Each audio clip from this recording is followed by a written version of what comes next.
Hi everyone. आज का video काफ़ी ज़्यादा मोस्ट इम्पोर्टेंट है क्योंकि कल आपका पेपर है और कल के एग्ज़ाम से पहले हमने 150 मॉडल पेपर तैयार किए हैं जिसमें आपके 150 क्वेश्चन होंगे sociology and arts of teaching के, जिससे आप आइडिया लगा सकते हो कि आपकी तैयारी कितनी हुई है आज के प्रैक्टिस सेट से। और आप लोगों से रिक्वेस्ट रहेगा कि आज के प्रैक्टिस सेट अटेम्प्ट करने से पहले नोटबुक और पेन लेकर आप बैठना। सारे क्वेश्चन अटेम्प्ट करने के बाद अपना स्कोर आप नोट डाउन करते रहना और लास्ट में आपको बताना है कि आपने 150 में कितने क्वेश्चन राइट अटेम्प्ट किए। तो चलिए शुरू करते हैं आज का पहला क्वेश्चन। लेकिन उससे पहले आपको बता दें कि अगर आप बीपीएससी 3.0 या बीपीएससी 4.0 या स्टेट 2024 की तैयारी कर रहे हैं तो आप लोग के लिए practice set plus question answer और साथ में व्याख्या सहित मिलेगा सिर्फ 151 रुपीज़ में।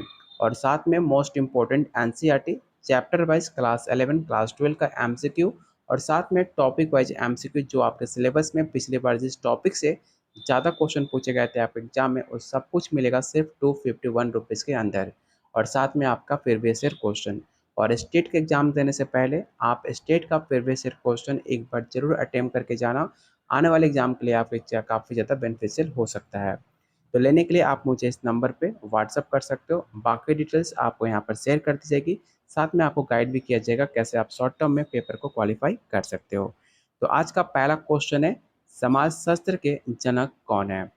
पहला ऑप्शन है एमिल दुर्किम, कार्ल मार्क्स, अगस्त कॉम्टे या ऑप्शन डी है मैक्स वेबर। तो इसका राइट आंसर ऑप्शन आपका सी हो जाएगा।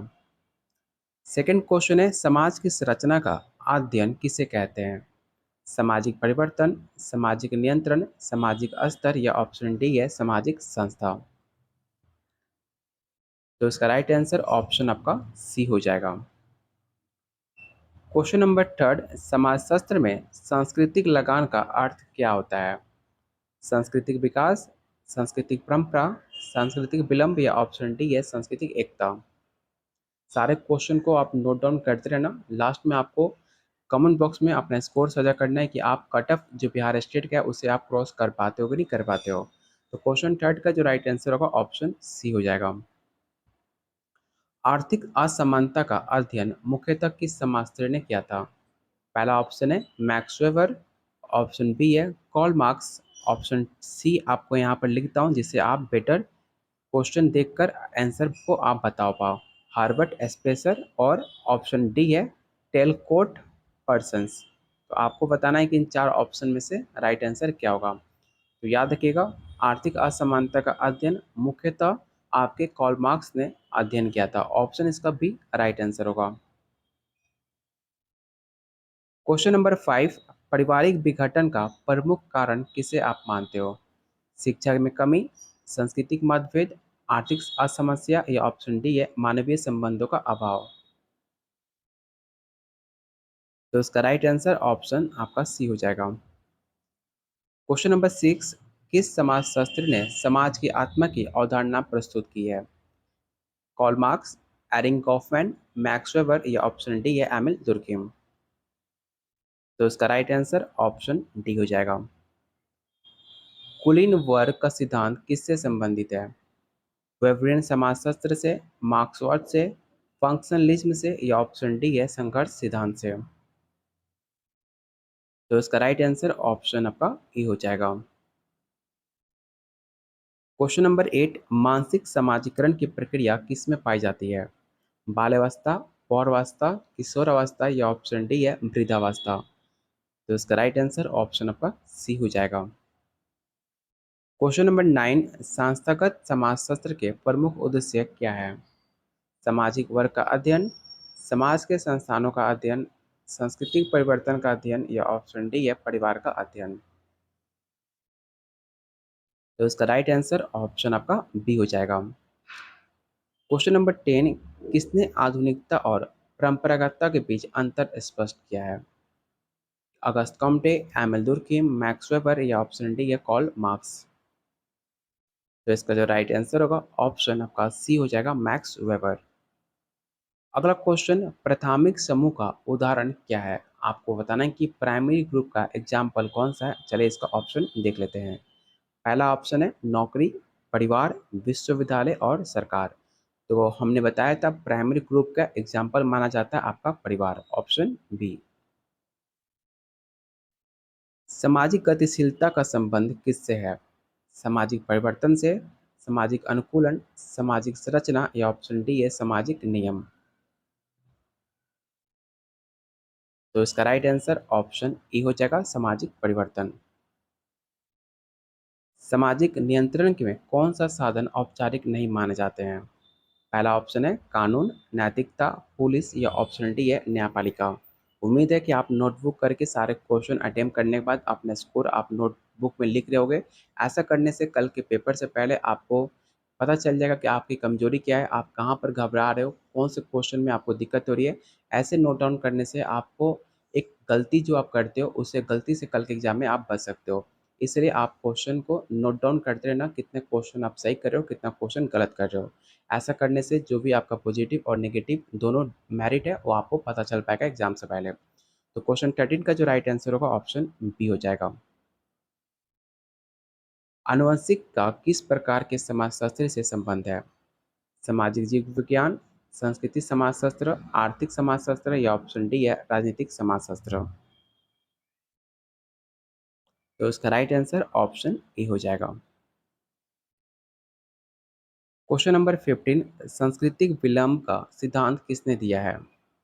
विलियम एफ ऑकवर्ड ने, रॉबर्ट किंग मर्टन ने, हर्लार्ड कॉल्फिकल ने या ऑप्शन डी है एंटनी गिडेस ने। तो इसका राइट आंसर ऑप्शन आपका ए हो जाएगा। अगला क्वेश्चन, सांस्कृतिक शुद्धिकरण का अर्थ क्या है? पहला ऑप्शन है संस्कृति का समावेश, संस्कृति का उन्मूलन, संस्कृति का संवर्धन या ऑप्शन डी है संस्कृति का आदान और प्रदान। तो क्वेश्चन 16 का जो राइट आंसर होगा ऑप्शन सी होगा। क्वेश्चन नंबर 17, राष्ट्र और राज्य का अंतर किसने स्पष्ट किया है? क्या मैक्स वेबर ने, एंटनी गिडेस ने, एनुअल वॉलस्टीन ने या ऑप्शन डी है नॉबर्ट एलियास ने। तो याद रखिएगा राष्ट्र और स्टेट में दोनों के बीच में मेजर डिफरेंस आपके मैक्स वेबर ने अंतर को स्पष्ट किया था, ऑप्शन ए। क्वेश्चन नंबर 18, वर्ग और जाति का अंतर किस समाजशास्त्री ने विश्लेषित किया है? एंथनी गिडेस, लुइस डुमांट, टेलकोट या ऑप्शन डी है पीटर बर्गर। तो क्वेश्चन 18 का जो राइट आंसर होगा ऑप्शन बी हो जाएगा। क्वेश्चन नंबर 19, वास्तविकता का सामाजिक निर्माण सिद्धांत किसने प्रस्तुत किया है? पीटर बर्गर और थॉमस लुकमैन ने, एरिंग गॉफमैन ने, हेराल्ड गॉल्फिकल ने या ऑप्शन डी है रॉबर्ट किंग ने। तो इसका राइट आंसर ऑप्शन आपका ए होगा। क्वेश्चन नंबर 20, वर्चस्व का 3 प्रकार किसने बताया? आपको बताना है कि डोमिनेशन के 3 प्रकार किसने बताए हैं, आपको ये बताना है। कॉल मार्क्स ने, ऑगस्ट कम्टे, मैक्स वेबर या ऑप्शन डी है एमिल दुर्कheim। तो इसका राइट आंसर ऑप्शन आपका सी हो जाएगा मैक्स वेबर। ऑलरेडी हमने कॉल मार्क्स, अगस्त कॉम्टे, मैक्स वेबर, एमिल दुर्कheim चारों टॉपिक से हमने टॉप 50 क्वेश्चन कंप्लीट किए हुए हैं। अगर आपने वीडियो नहीं देखा है तो आप जाकर वीडियो के प्लेलिस्ट में चेकआउट करना, क्योंकि चारों टॉपिक्स काफ़ी इंपॉर्टेंट है आपके एग्जाम के लिए।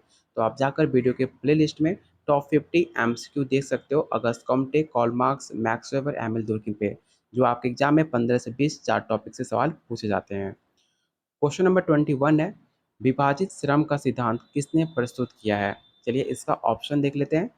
पहला ऑप्शन है Max Weber, Emile Durkheim, Karl Marx या ऑप्शन डी अगस्त कॉम्टे। तो याद रखिएगा विभाजित श्रम का सिद्धांत आपके एमिल दुर्कheim द्वारा प्रस्तुत किया गया था। इस क्वेश्चन को आप याद रख लीजिएगा, ऑप्शन बी इसका राइट आंसर होगा।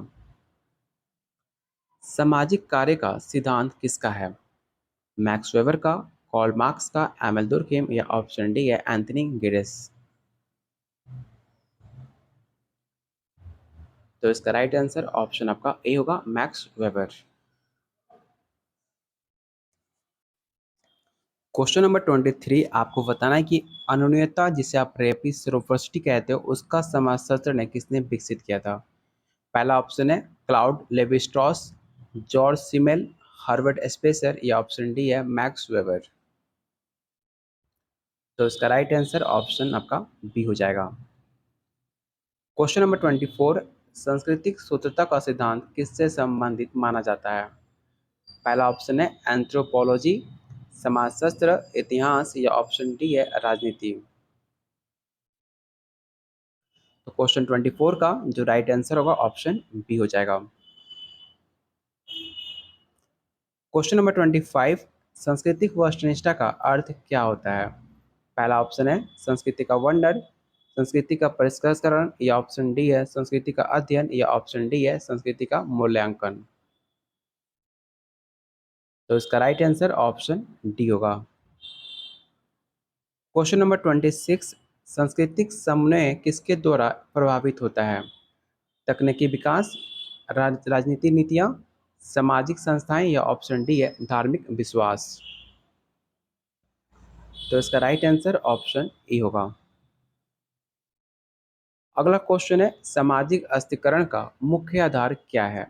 जाति, आय, शिक्षा या ऑप्शन डी है ऑल ऑफ दिस। तो इसका राइट आंसर ऑप्शन डी हो जाएगा। क्वेश्चन नंबर 28, सामाजिक आंदोलन का प्रमुख उद्देश्य क्या होता है? सत्ता प्राप्ति, सामाजिक परिवर्तन, धार्मिक सुधार या ऑप्शन डी है सांस्कृतिक संरक्षण। तो इसका राइट आंसर ऑप्शन बी हो जाएगा।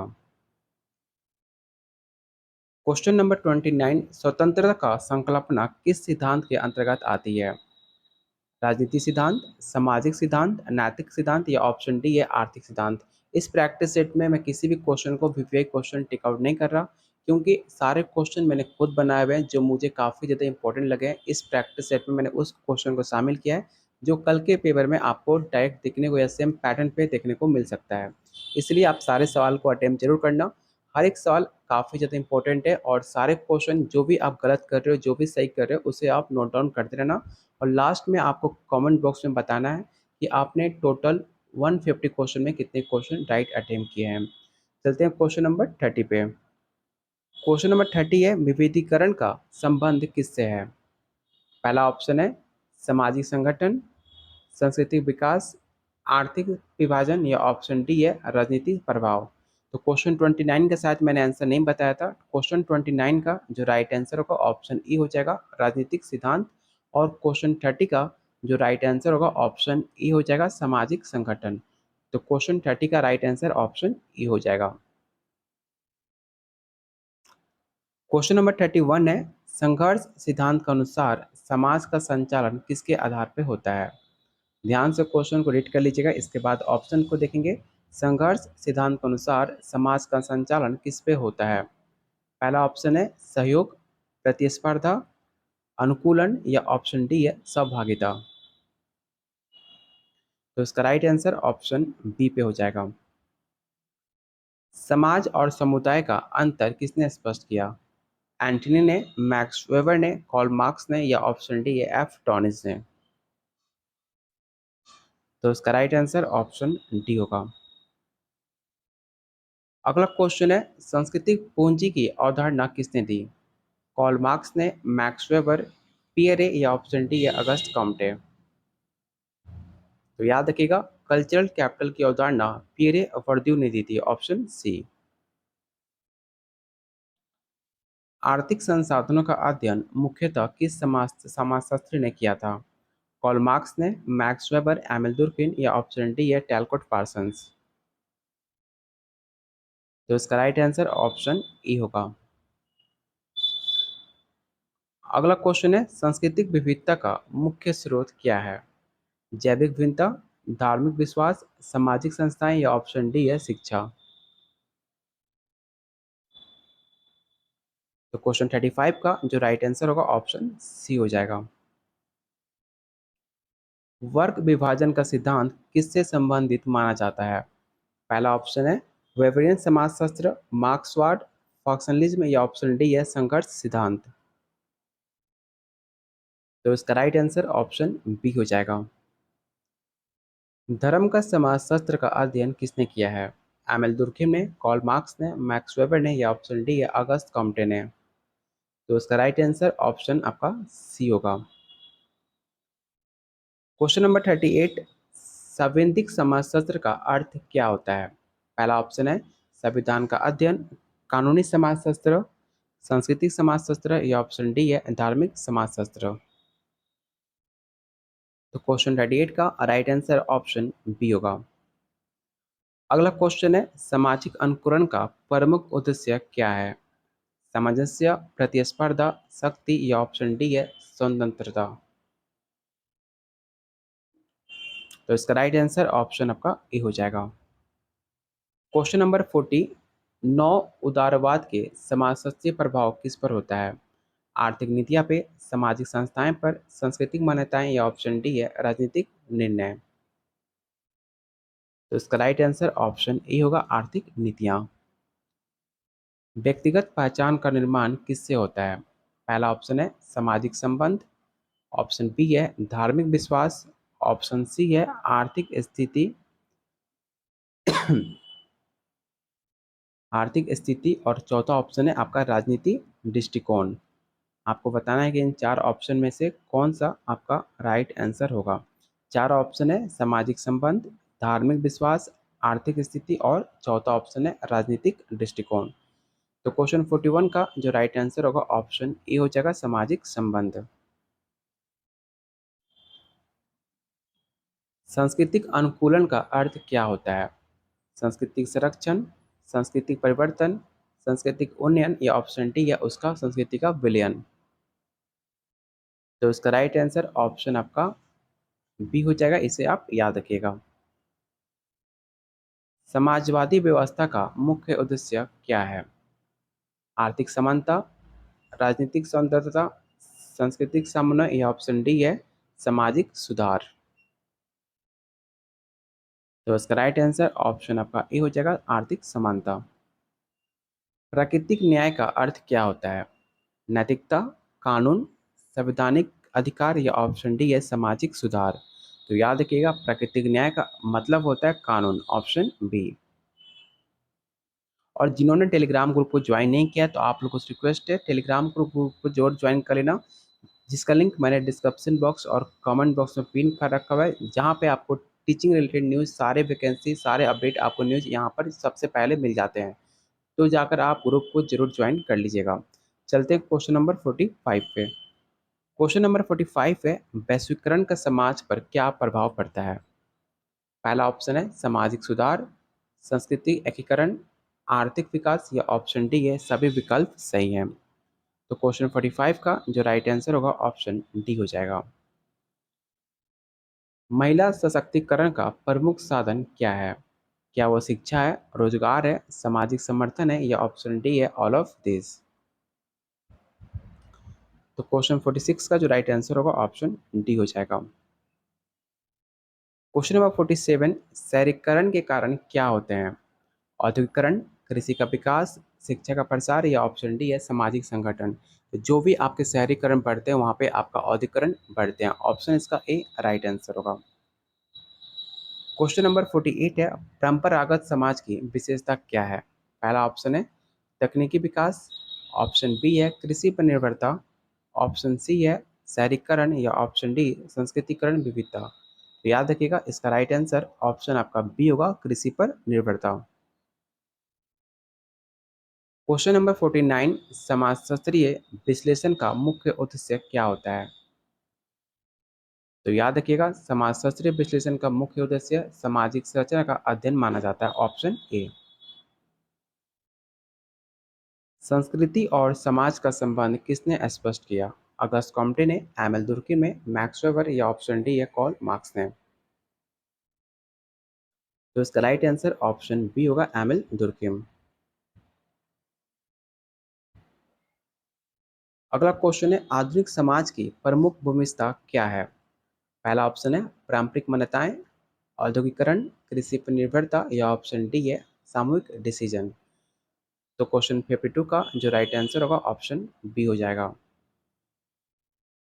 सांस्कृतिक विलय का अर्थ क्या होता है? तो याद रखिएगा सांस्कृतिक विलय का अर्थ होता है संस्कृतियों का एकीकरण, ऑप्शन ए। विवाह किस प्रकार की सामाजिक संस्था है? प्राथमिक, द्वितीयक, तृतीयक, या ऑप्शन डी है औपचारिक। तो याद रखिएगा, विवाह एक तरह का प्राथमिक प्राइमरी सामाजिक संस्था मानी जाती है। ऑप्शन इसका ए राइट आंसर होगा। सामाजिक व्यवस्था किससे संदर्भित करती है? चलिए इसका ऑप्शन को देख लेते हैं। पहला ऑप्शन है समाज के नियम को, समाज के संस्थान को, समाज की संरचना, या ऑप्शन डी है समाज की संस्कृति। तो याद रखिएगा, सामाजिक व्यवस्था जो होती है वो आपके समाज की संरचना को डिनोट करती है। ऑप्शन इसका सी राइट आंसर होगा।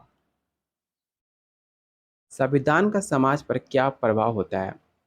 पहला ऑप्शन है सांस्कृतिक मान्यताएं, सामाजिक संरचना, राजनीतिक नियंत्रण, या ऑप्शन डी है आर्थिक नीति। तो इसका राइट आंसर ऑप्शन आपका सी हो जाएगा, राजनीति नियंत्रण।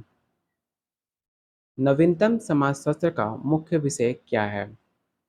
पारंपरिक समाज, आधुनिक समाज, प्राचीन समाज, या ऑप्शन डी है आदिवासी समाज। तो इसका राइट आंसर ऑप्शन आपका बी होगा। समाजशास्त्र किस विज्ञान की शाखा है? मानविकी की, समाज विज्ञान की, जीव विज्ञान की, या ऑप्शन डी है भौतिकी की।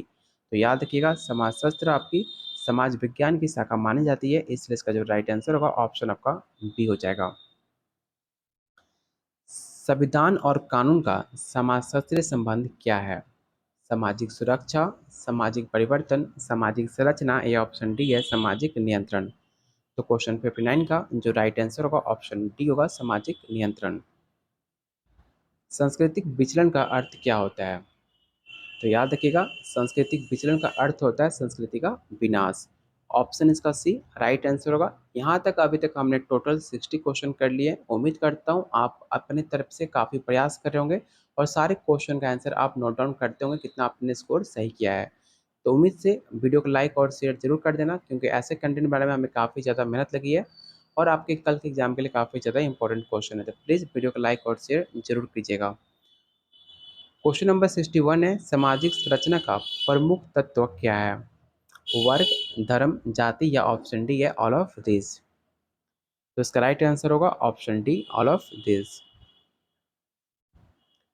संवैधानिक समाजशास्त्र का क्या अध्ययन करता है? संविधान का विकास, सामाजिक संस्थान, राजनीतिक परिवर्तन, या ऑप्शन डी आपका आर्थिक संगठन। तो इसका राइट आंसर ऑप्शन आपका बी हो जाएगा। सामाजिक परिवर्तन के मुख्य कारण क्या होते हैं? पहला ऑप्शन है तकनीकी विकास, राजनीतिक घटनाएं, संस्कृति परिवर्तन, या ऑप्शन डी है ऑल ऑफ दिस। तो इसका राइट आंसर होगा ऑप्शन डी। अगला क्वेश्चन है, प्रौद्योगिकी का समाजशास्त्र पर क्या प्रभाव होता है?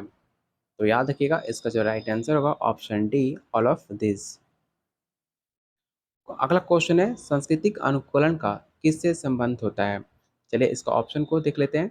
पहला ऑप्शन है सांस्कृतिक विलय, सांस्कृतिक प्रशिक्षण, परिवर्तन, या ऑप्शन डी है सांस्कृतिक संरक्षण। तो इसका राइट आंसर ऑप्शन आपका सी हो जाएगा। संविधान का मुख्य उद्देश्य क्या होता है? पहला ऑप्शन है कानूनी नियंत्रण, सामाजिक सुरक्षा, सांस्कृतिक संरक्षण, या ऑप्शन डी है राजनीतिक व्यवस्था। तो इसका राइट आंसर होगा ऑप्शन ए कानूनी नियंत्रण। सामाजिक पुनर्निर्माण का अर्थ क्या होता है? तो याद रखिएगा, सामाजिक पुनर्निर्माण का अर्थ होता है सामाजिक संरचना का पुनः निर्माण। Option A. विवाह किस प्रकार की सामाजिक प्रथा है? औपचारिक, अनौपचारिक, प्राथमिक, या ऑप्शन डी है द्वितीयक। तो याद रखिएगा, विवाह आपकी औपचारिक सामाजिक की प्रथा मानी जाती है। ऑप्शन इसका ए राइट आंसर होगा। सामाजिक नियंत्रण के साधन क्या होते हैं? कानून, नैतिकता, धार्मिक मान्यताएं, या ऑप्शन डी है ऑल ऑफ दिस। तो इसका राइट आंसर ऑप्शन आपका डी होगा। सांस्कृतिक विलय का मुख्य उद्देश्य क्या है? तो याद रखिएगा, सांस्कृतिक विलय का मुख्य उद्देश्य होता है संस्कृति एकीकरण। ऑप्शन डी इसका राइट आंसर होगा। सामाजिक व्यवस्था का मुख्य उद्देश्य क्या है? सामाजिक संगठन, सामाजिक नियंत्रण, सामाजिक संरचना, या ऑप्शन डी है सामाजिक परिवर्तन। तो क्वेश्चन 71 का जो राइट आंसर होगा ऑप्शन बी होगा, सामाजिक नियंत्रण। वैश्वीकरण का मुख्य प्रभाव किस पर पड़ता है? चलिए इसका ऑप्शन को देख लेते हैं। पहला ऑप्शन है सांस्कृतिक विविधता, सामाजिक संरचना, राजनीतिक नीतियाँ, या ऑप्शन डी है आर्थिक गतिविधियाँ। तो क्वेश्चन 72 का जो राइट आंसर होगा ऑप्शन डी हो जाएगा, आर्थिक गतिविधियां। नारीवाद का प्रमुख उद्देश्य क्या है? पहला ऑप्शन है महिला अधिकार, पुरुष अधिकार, सांस्कृतिक परिवर्तन, या ऑप्शन डी है आर्थिक सुधार। तो इसका राइट आंसर ऑप्शन आपका ए होगा, महिला अधिकार। सांस्कृतिक विविधता का क्या अर्थ है? तो याद रखिएगा, सांस्कृतिक विविधता का अर्थ होता है भिन्नता, ऑप्शन बी। सामाजिक अनुसाधन का प्रमुख उद्देश्य क्या होता है? तो सामाजिक अनुसाधन का प्रमुख उद्देश्य सामाजिक संरचना का अध्ययन माना जाता है, ऑप्शन इसका ए राइट आंसर होगा।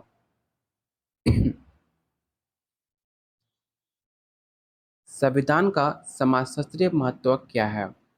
सांस्कृतिक संरचना, सामाजिक सुरक्षा, सामाजिक संगठन, या ऑप्शन डी है राजनीतिक नियंत्रण। तो इसका राइट आंसर ऑप्शन आपका डी होगा। सांस्कृतिक पुनर्जागरण का मुख्य उद्देश्य क्या होता है? तो इसका राइट आंसर होगा ऑप्शन बी, सांस्कृतिक विकास। नारीवाद के प्रमुख तत्व कौन से हैं? सामाजिक समानता, आर्थिक स्वतंत्रता, या राजनीतिक अधिकार, या ऑप्शन डी है ऑल ऑफ दिस। तो क्वेश्चन 78 का जो राइट आंसर होगा ऑप्शन डी हो जाएगा। क्वेश्चन नंबर 79 आपसे पूछ रहा है कि सामाजिक नियंत्रण का प्रमुख उद्देश्य क्या होता है? पहला ऑप्शन है सामाजिक अनुशासन, सामाजिक सुधार, सामाजिक संरचना, या ऑप्शन डी है सामाजिक संगठन। तो क्वेश्चन 79 का जो राइट आंसर होगा ऑप्शन ई हो जाएगा, सामाजिक अनुशासन। सांस्कृतिक मूल्यांकन का अर्थ क्या है? तो याद रखिएगा, सांस्कृतिक मूल्यांकन का अर्थ होता है सांस्कृतिक मान्यताओं का विश्लेषण, ऑप्शन बी। वैश्वीकरण का प्रमुख पहलू क्या है? आर्थिक एकीकरण, सांस्कृतिक विलय, राजनीतिक नियंत्रण, या ऑप्शन डी है सामाजिक संरचना। जो कि इसका राइट आंसर होगा ऑप्शन ए, आर्थिक एकीकरण। विवाह का समाज पर क्या प्रभाव पड़ता है? तो याद रखिएगा, विवाह का समाज पर सामाजिक संरचना का प्रभाव होता है, ऑप्शन इसका सी राइट आंसर होगा। क्वेश्चन नंबर 83, संविधान का मुख्य कार्य क्या होता है? पहला ऑप्शन है सामाजिक सुरक्षा, कानूनी व्यवस्था, सांस्कृतिक संरचना, राजनीतिक नियंत्रण, या ऑप्शन डी हो जाएगा राजनीतिक नियंत्रण। तो क्वेश्चन 83 का जो राइट आंसर होगा ऑप्शन बी, कानूनी व्यवस्था। अगला क्वेश्चन है सांस्कृतिक अनुकूलन का किससे संबंध होता है? सांस्कृतिक संरक्षण से, परिवर्तन से, विकास से, या ऑप्शन डी है विनाश से। तो इसका जो राइट आंसर होगा ऑप्शन बी हो जाएगा। सामाजिक वर्ग का मुख्य आधार क्या होता है? तो याद रखिएगा, जस्ट मैंने आपको बताया था सामाजिक वर्ग का मुख्य आधार जाति, आय और शिक्षा इसको मानी जाती है, इसलिए इसको जो राइट आंसर होगा ऑप्शन डी होगा। सामाजिक परिवर्तन का प्रमुख कारण क्या है? चलिए इसका ऑप्शन को देख लेते हैं। पहला ऑप्शन है तकनीकी विकास, सांस्कृतिक मान्यताएं, राजनीतिक घटाएं, या ऑप्शन डी है आर्थिक नीति। तो क्वेश्चन से 86 का जो राइट आंसर होगा ऑप्शन ए, तकनीकी विकास।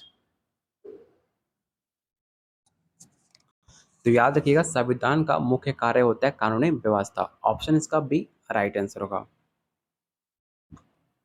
क्वेश्चन नंबर 88, सामाजिक पुनर्निर्माण का अर्थ क्या होता है?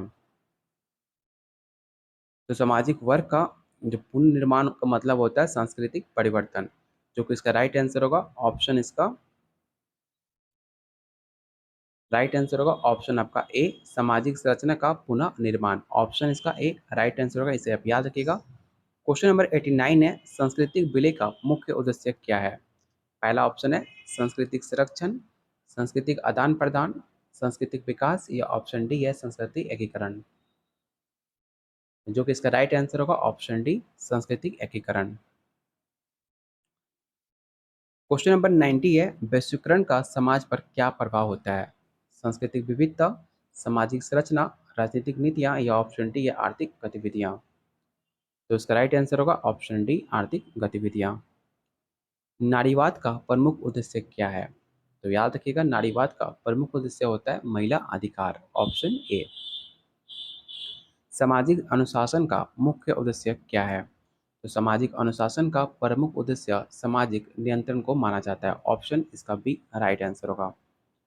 संविधान और कानून का समाजशास्त्रीय संबंध क्या है? चलिए इसका ऑप्शन देख लेते हैं। पहला ऑप्शन है सामाजिक सुरक्षा, सामाजिक परिवर्तन, सामाजिक संरचना या ऑप्शन डी है सामाजिक नियंत्रण, जो कि इसका राइट आंसर होगा ऑप्शन डी सामाजिक नियंत्रण। सांस्कृतिक विविधता का क्या अर्थ है?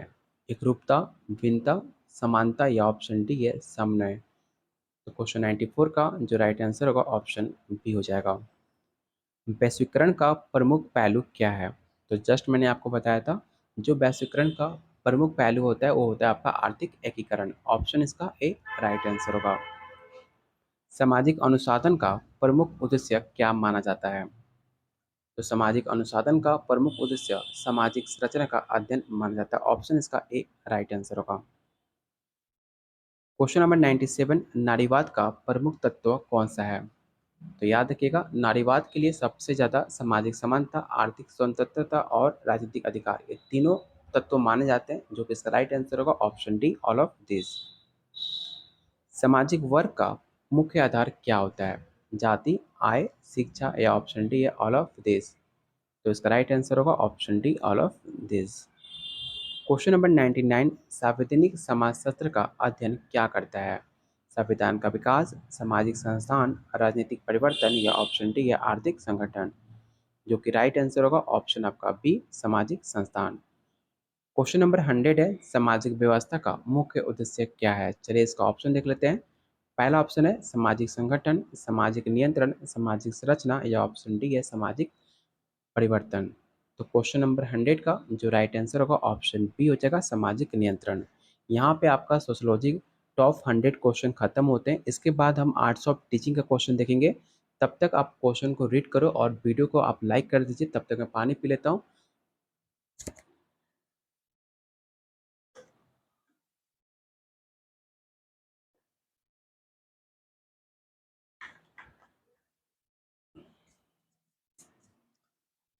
Question number arts of teaching का पहला क्वेश्चन है, शिक्षण की सर्वश्रेष्ठ विधि कौन सी होती है?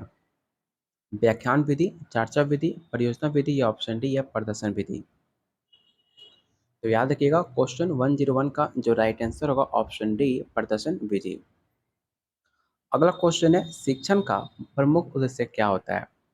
ज्ञान देना, कौशल विकसित करना, चरित्र निर्माण या ऑप्शन डी है ऑल ऑफ दिस। तो इसका राइट आंसर होगा option D all of this. Blue taxonomy किससे संबंधित है? आपने पढ़ा होगा ब्लू टेक्सोनॉमी किससे संबंधित है, आपको ये बताना है। पहला ऑप्शन है शिक्षण सिद्धांत, मूल्यांकन, शिक्षक योजना या ऑप्शन डी है शैक्षिक मनोविज्ञान, जो कि इसका राइट आंसर होगा ऑप्शन बी मूल्यांकन। एक शिक्षक का सबसे महत्वपूर्ण गुण क्या होता है? कठोरता, समर्पण, अनुशासन, अनुकरणीय ज्ञान या ऑप्शन इसका क्या राइट आंसर होगा, आपको ये बताना है। तो याद रखिएगा, इसका राइट आंसर ऑप्शन बी होगा समर्पण।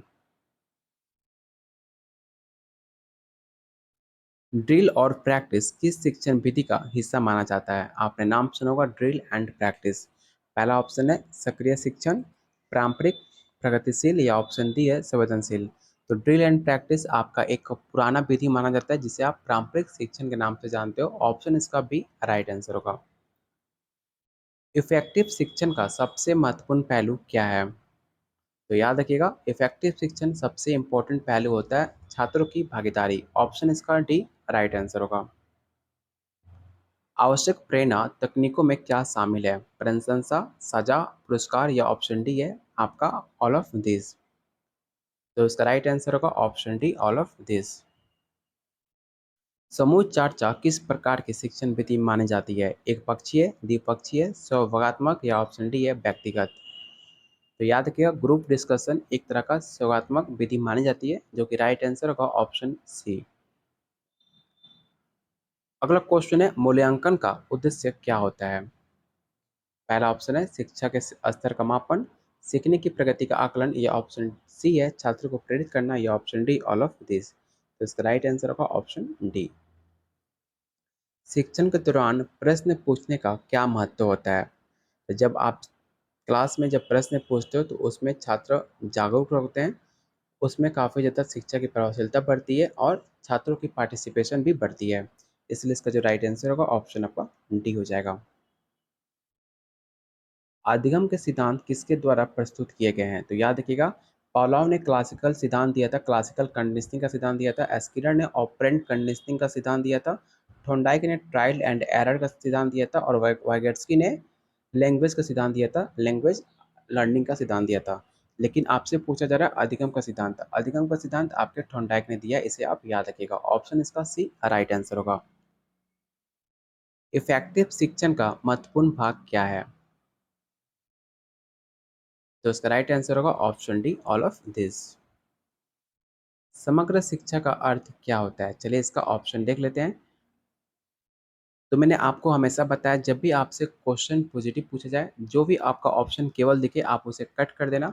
आपके पास दो ऑप्शन बच जाते हैं और आपको बताना था क्या कि समग्र शिक्षा का अर्थ क्या होता है। तो याद रखिएगा, समग्र शिक्षा का अर्थ होता है शैक्षिक और स्व शैक्षिक गतिविधियों का सम्मिश्रण। तो इसका राइट आंसर होगा ऑप्शन सी। सक्रिय शिक्षण का अर्थ क्या होता है? तो एक्टिव टीचिंग का अर्थ होता है शिक्षक और छात्रों के समान भागीदारी। ऑप्शन इसका बी राइट आंसर होगा। मूल्यांकन में किस प्रकार के परीक्षण शामिल होते हैं? प्रारंभिक परीक्षण, संपूर्ण, समरूपी या ऑप्शन डी है ऑल ऑफ दिस, जो कि इसका राइट आंसर होगा option D, all of this. सीखना और शिक्षा देने में अंतर क्या है?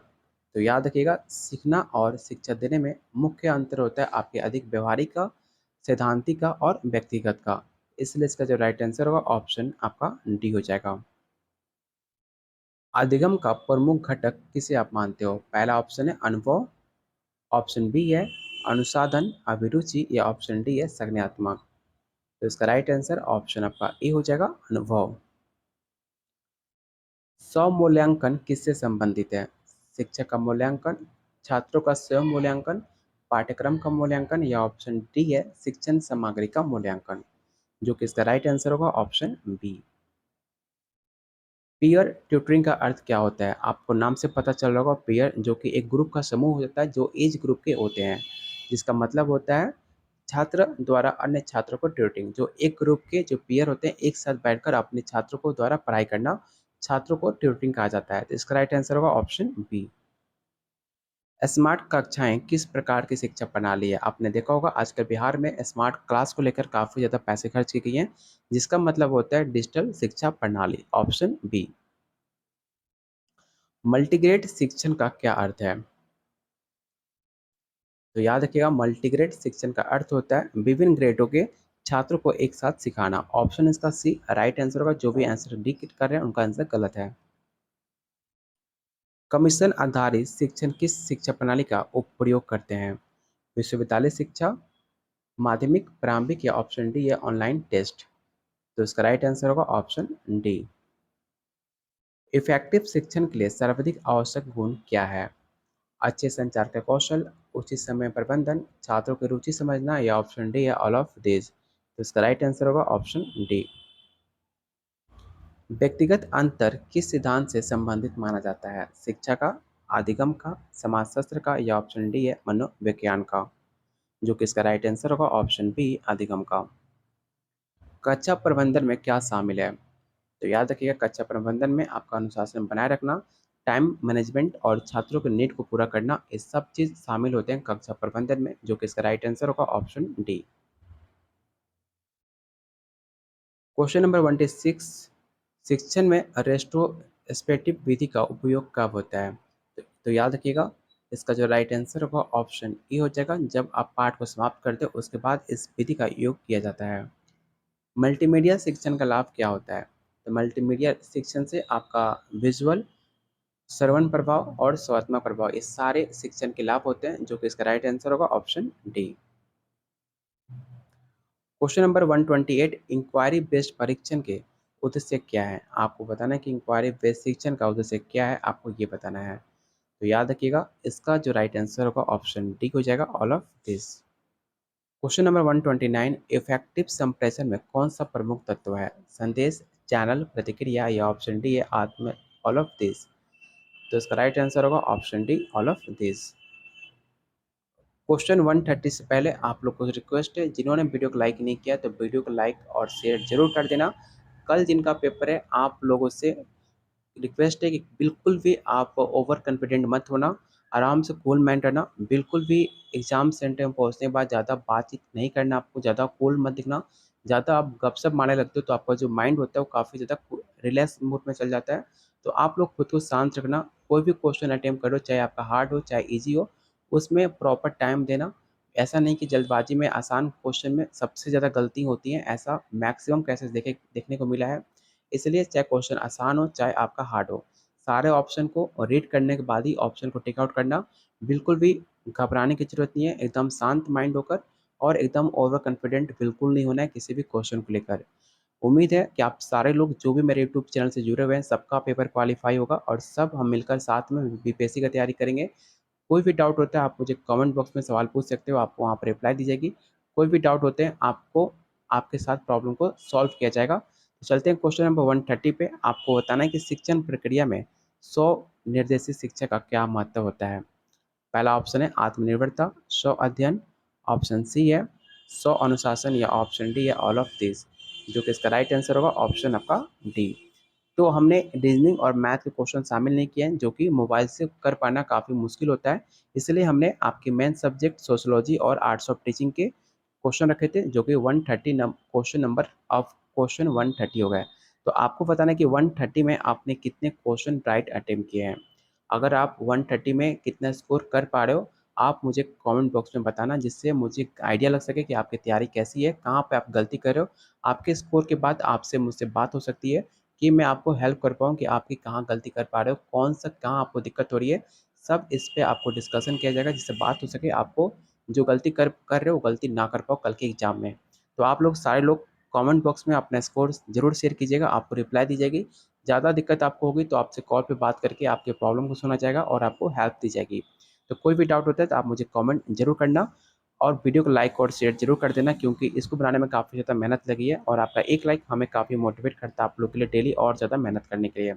अगर आप इसका पेड नोट्स लेना चाहते हो जो कि बीपीएससी 3.0 और 4.0 स्टेट 2024 से तैयारी कर रहे हो, तो आप लोग को 2051 में बहुत कुछ मिलेगा, जिसके अंदर practice set, NCERT, most important topic wise MCQ और साथ में प्रीवियस ईयर क्वेश्चन। इतना कंटेंट जितना अगर आप कंप्लीट कर लेते हो, जिससे आप इजीली पेपर क्वालिफाई कर जाओगे, इसकी गारंटी है।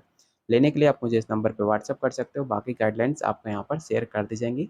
तब तक के लिए वीडियो को लाइक और शेयर जरूर करना और कमेंट बॉक्स में अपना स्कोर जरूर साझा करना। तब तक के लिए कीप वॉचिंग, कीप शेयरिंग।